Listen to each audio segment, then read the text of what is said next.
All right, today we are going to finish up our patterns on our texture bears with sweaters. You are going to think about painting or coloring in some of these shapes with a solid black. That contrast between the black and the white looks really nice. You're going to use these metallic watercolor paints. And when we use watercolor paints, we have to add water to them to make them work. So you get the water on your brush and you tickle the paint. I don't want to make my paintbrush angry. If it gets angry and I'm pushing too hard, then my paintbrush does not look like this in a nice neat point. And at first you have to add a little bit of water to make it work. So I'm tickling the paint in gentle little circles. I'm not pushing hard.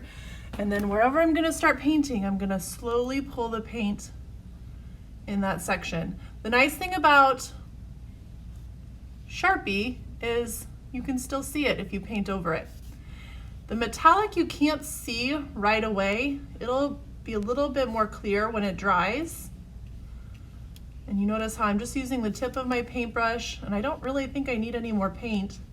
If I need a little bit more paint, I can tickle it again. That'll make it a little bit darker.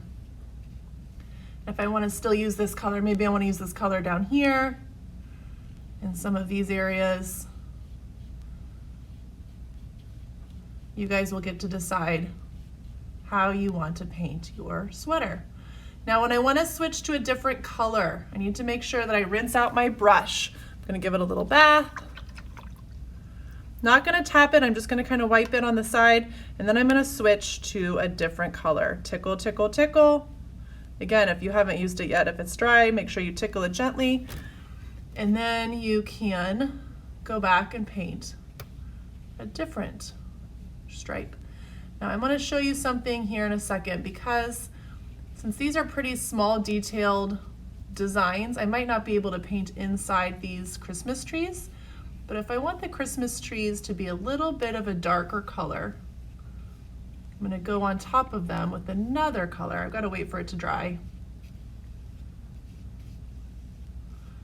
My red is kind of blending in with my green right here. I can see that's kind of blending together. Rinse out your brush. And then I think I'm going to use a little bit of this. This is kind of like a gold copper color. And I can paint on top of some of my other colors if I'd like to. This isn't quite dry, but it makes it a little bit of a darker color. I'm not going to paint the head. I like the head just staying white and black, kind of like our artist Indy Maverick.